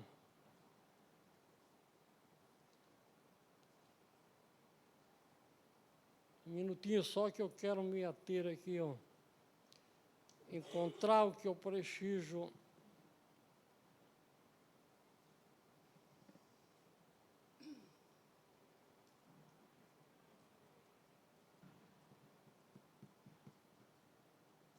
Uma portaria 4172, também pergunta ao DENIT, que obrigou as pessoas a não usarem 150 metros de um lado do centro do trilho e 150 lado do outro. Isso em 2021, válida por 5 anos. Uma empresa chamada Roga queria fazer um empreendimento imobiliário de 6 torres numa área que eu vendi. Não conseguiram em função desta portaria. Eu pergunto para o DENIT, essa portaria continuará? Mesmo que há uma definição hoje do traçado, que algo mais que prejudicou toda a população envolvida. No meu caso, eu também. É isso que eu tenho, as 3 perguntas. Muito obrigado.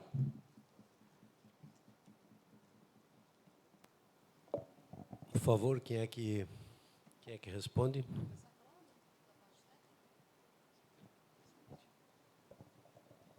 Bem, primeiramente, com relação ao traçado, acho que, como pode ter sido observado, né, a obra ela tinha sido iniciada já lá em 2009, daí por conta dessa alteração do uso e ocupação do solo, onde houve a expansão urbana, né, que é natural, aí o projeto, então, ele foi paralisado para poder fazer a alteração do traçado e diminuir os impactos à sociedade, né? Sem dúvida alguma, o traçado, ele original, se ele fosse implantado, ele seria muito mais impactante do que o que está sendo apresentado.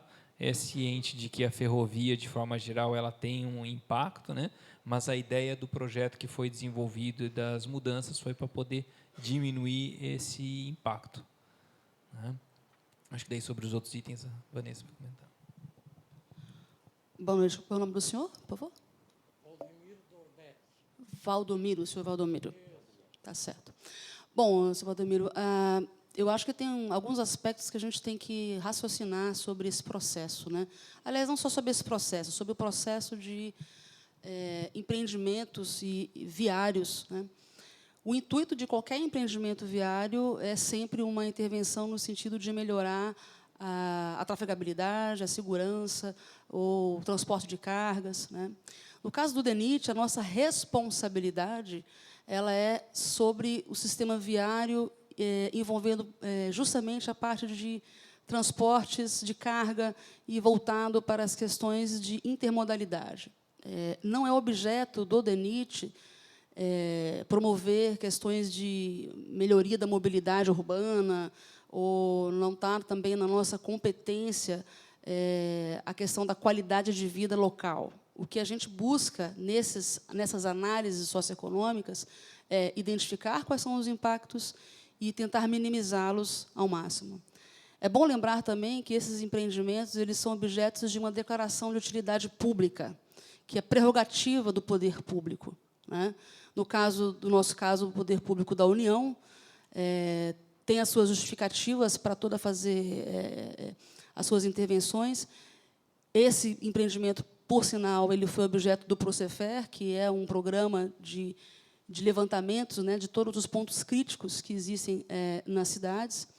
E essa visão de que o futuro, né, da valorização do empreendimento ou que envolvam questões de investimentos imobiliários na região, isso é uma coisa que é tangente e realmente sai do controle do DENIT, né? O DENIT não tem essa competência, até porque isso é uma escala muito local, não é? Isso passa pelo planejamento da cidade, isso passa pelo plano diretor, tá? Nós temos uma anuência de conformidade com o uso do solo da prefeitura, porque esse projeto foi analisado. Um aspecto também determinante para a viabilidade de um empreendimento é o custo-benefício e a relação, não é, de impactos que são relacionados e em relação ao todo da região e o todo do município. Então, nós não podemos fazer uma análise micro se uma determinada área poderia ter mais impactos ou sofrer mais impactos que uma outra área, entende? O universo de análise ele é muito mais complexo e muito mais profundo que isso. Então, de posse da declaração de utilidade pública, que na nossa metragem não é de 150 metros para cada lado, é apenas de 20 metros para cada lado, porque a ferrovia ela tem uma extensão menor, né? E a não ser nas áreas onde tem interseções, onde tem um alargamento que são necessários para fazer a interposição do offset da ferrovia. Então, os argumentos que o senhor apresenta são bastante pertinentes, mas, no universo de todo o complexo, né, da ferrovia e da sua operação, existem outros benefícios que trazem mais impactos do ponto de vista da mobilidade ou da trafegabilidade segura dentro do município. O DENIT se debruçou, se o senhor olhou desde lá de 2009, quando era o traçado antigo, aqui foi pensado também o traçado menos impactante, foi esse que foi possível, né? Acho que até o Robson pode falar um pouco melhor de como foi a exaustão desses traçados. Então, a discussão de novo traçado neste momento do empreendimento, ela já foi esgotada. Nós estamos já com uma consolidação de traçados que foi apreciado pelo IMA, que foi apreciado pelo Ministério dos Transportes, pela declaração de utilidade pública que já foi emitida para esse trecho. A declaração de utilidade pública do contorno ferroviário do Joinville tem validade até 2026, tá? É diferente do caso lá de São Francisco. Então, assim, nós estamos buscando todos os meios legais, ambientais e da legislação que nos permite dentro da legalidade do empreendimento. Não só da legalidade, como também do ponto de vista da sua viabilidade. E essa viabilidade ela foi também objeto de um estudo de viabilidade técnica, econômica e ambiental. Antes desse projeto, houve um EVTEA, né, que foi atestada a viabilidade técnica, ambiental e econômica, porque se essas três esferas não forem analisadas com o mesmo peso, qualquer traçado é inviabilizado, entende? Então, eu tenho que ter um equilíbrio entre a análise técnica, entre a análise ambiental e a análise econômica. E isso evoluiu para o projeto que hoje foi desenvolvido e que está sendo apresentado para vocês. Então, assim, não foi aleatório, não foi pouco pensado. Essas preocupações que o senhor levantou e que também a colega também levantou, foram pensadas, tá? E esse foi o melhor traçado que a gente conseguiu chegar na sua elaboração e que foi apreciado pelo IMA, tá? Então, eu não sei se eu respondi todas as suas indagações, talvez não tenha atendido a todas as expectativas, né? Mas o argumento técnico, ambiental e econômico foi aqui hoje colocado, foi publicada com relação à divulgação, eu gostaria até de reforçar isso, tá? O IMA recebeu um ofício, nós publicamos o link desses estudos, desse RIMA, em vários pontos. Então, saiu no jornal, foi publicado também, disponibilizado no site da Prefeitura, no site da Câmara Municipal daqui de Araquari e dos outros municípios envolvidos. Então, a gente fez o máximo de divulgação, de participação, e esse é o momento mesmo da gente divulgar os resultados desse trabalho, tá? Então, só gostaria de apresentar aqui todos os argumentos que o DENIT tem para defender esse empreendimento.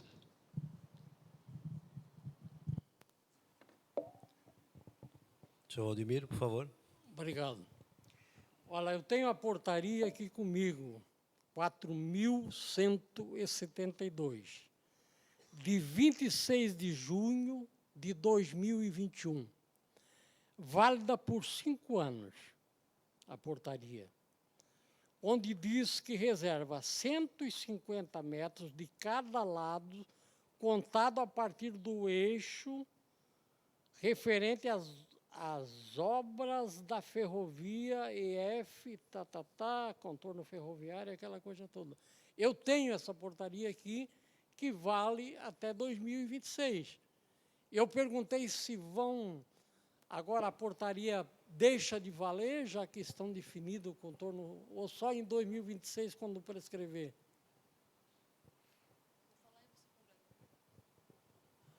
Essa é a portaria, sim, senhor. E os critérios dessa metragem, eles foram pensados aspectos técnicos que o Robson vai explicar.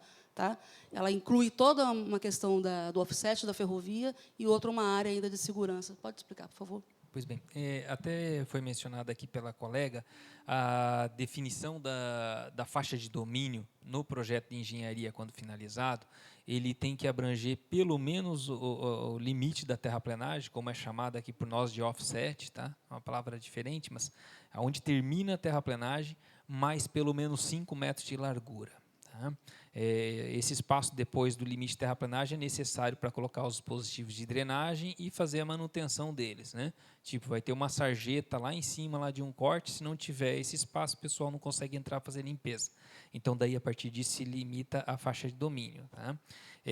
O procedimento do DENIT anteriormente era de fazer, acho que até cheguei a comentar antes, era de fazer o decreto de utilidade pública com 150 metros para cada lado antecipadamente, para poder preservar a faixa de domínio, quando se via que o projeto estava em fase de finalização, para que não houvesse, de repente, a construção de algum loteamento, algum empreendimento que pudesse impedir a execução do empreendimento. Então, se fazia o processo de decreto de utilidade pública com uma largura de 150 metros para cada lado, como o senhor está mencionando.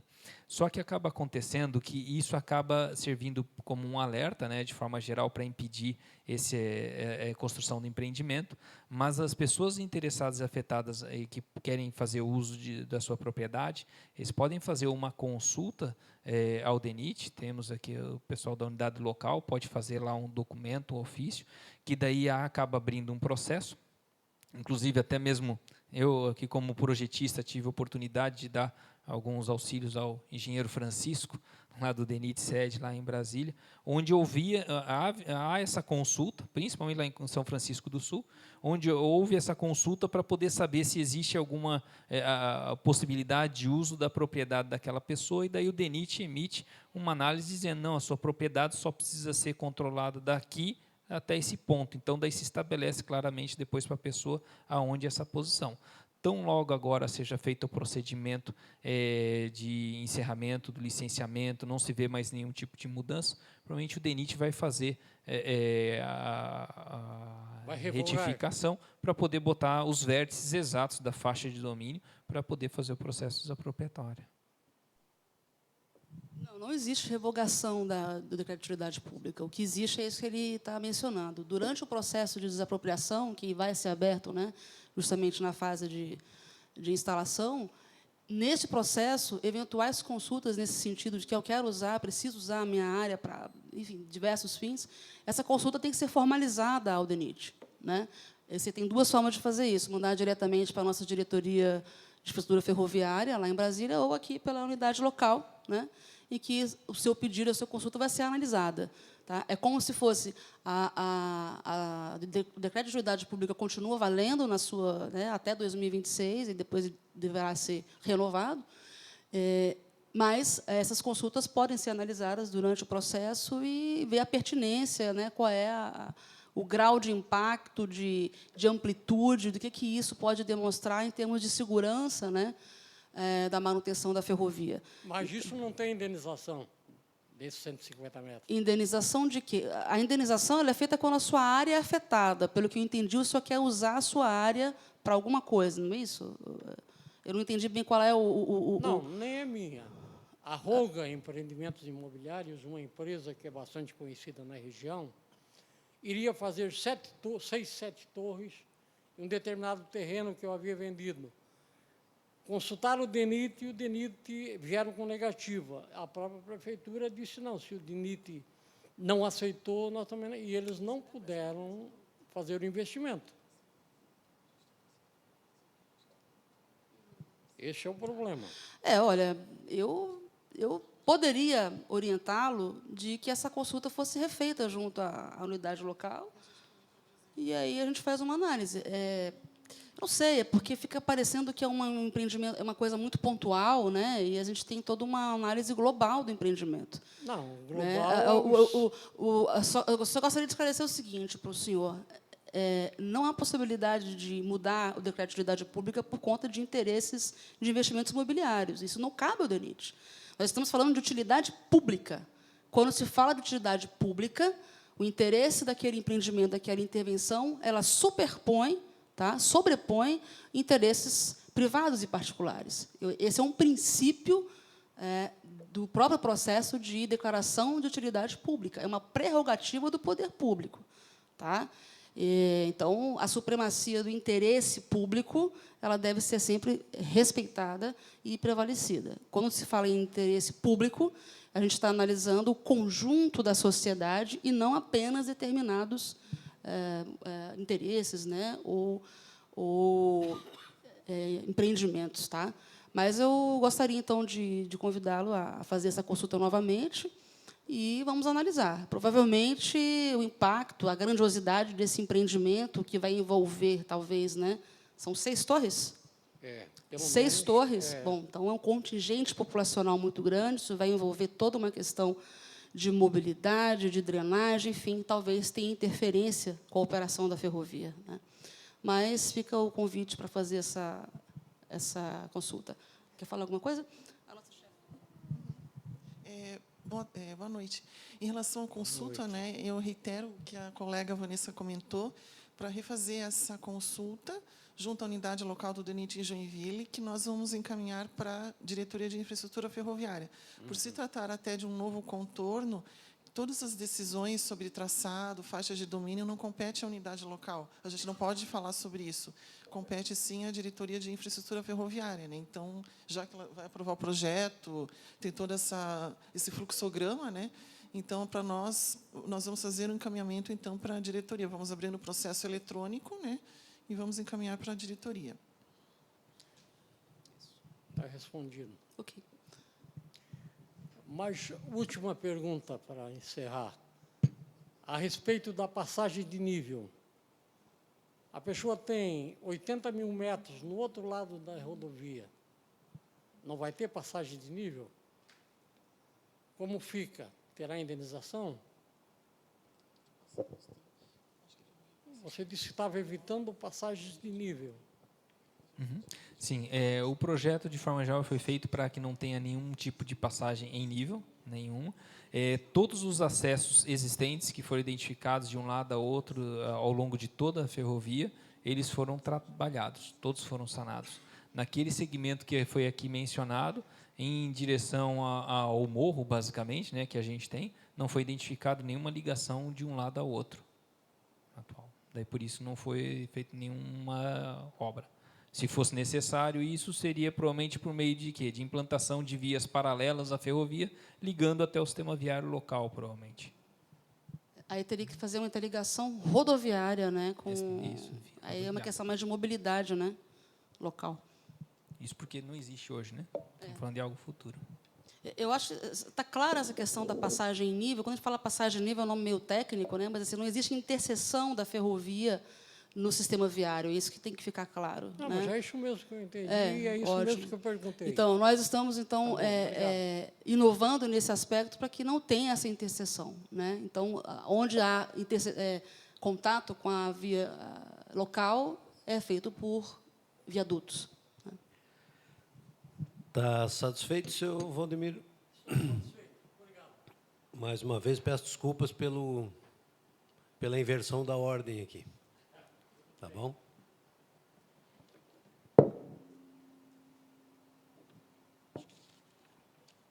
Bom, aqui não temos mais nenhuma manifestação e eu solicito, se houve algum questionamento. Ah, está aqui. Então, vamos lá. Luciano Gomes de Almeida. Não fomos questionados, mesmo sendo parte da desapropriação. Ninguém veio aqui exatamente no ponto onde vai passar os trilhos para ter nossa opinião. Estamos no escuro e para o sul, sem representantes, agem com tom de ameaça em relação à indenização. Chegaram a dizer que a indenização não vai para nós, moradores da área prevista de desapropriação. Fiquem à vontade para me chamar e eu esclarecer. Quem pode responder?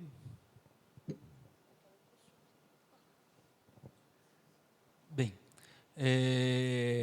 no que se refere à empresa ProSul, que eu posso dizer que nós fazemos o levantamento para a execução do projeto executivo de engenharia, onde o item de desapropriação é necessário que nós apresentemos aos DENIT uma série de dados cadastrais, por exemplo, número do livro, escritura, folha, CPF, se a pessoa é casada, não é casada, certidão de casamento, certidão atualizada de imóvel, uma quantidade imensa de informações que é solicitado para as pessoas, tá? Logicamente, esses documentos, inclusive, eles têm validade, né? Então, naturalmente, nós fazemos isso para o DENIT, por isso, como foi mencionado pela colega Vanessa aqui, o regime diferenciado de contratação aqui, ele vai ter uma atualização dessas informações, ou seja, para o projeto ele é feito para uma determinada data, né? E quando vai se fazer o processo desapropriatório, de fato, vai ter que ser atualizado todas essas informações. Às vezes a propriedade estava no nome de um fulano, quando for fazer o projeto, ele já vendeu, repassou, está ciclano, beltrano, viu aí para inventário, o que quer que seja. Tá? Então, de forma geral, a gente passa para pegar as informações, né? Dá alguma posição com relação à indenização, o projeto, quem faz o projeto em si não tem nenhum controle sobre esse tipo de informação. Tá? Então, acho que como foi mencionado, o processo desapropriatório deve começar tão logo tenha-se os recursos e a obra seja licitada, se anteveja realmente que ela vai sair, ter início, né? Aí deve ser iniciado o processo e vai ser feitas as tratativas com o senhor Luciano para poder esclarecer as dúvidas dele. Bom, como ele explicou, a parte cadastral já foi feita, né, de levantamento de áreas topográficas. Esse levantamento faz parte do projeto de engenharia. E o processo de desapropriação, como eu já disse, ele vai ser iniciado nessa segunda etapa, após obtivermos aqui a licença e prosseguirmos com o processo. Tá?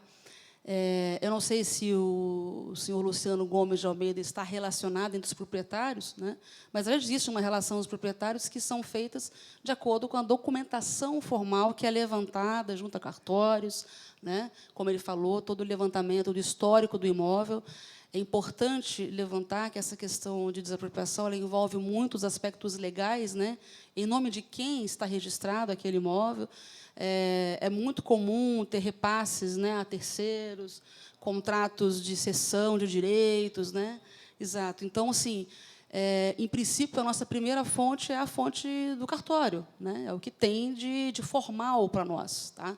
Por isso que essa etapa da atualização na fase de implantação do empreendimento ela é importante. Se o senhor, de fato, tiver documentação ou tiver relacionado, né, alguma coisa que demonstre a propriedade, a titularidade, né, daquela área, obviamente, deverá fazer parte desse processo e será, sim, objeto de negociação. Essa fase de negociação ela é uma etapa posterior aos levantamentos que foram feitos até agora. Tá bom?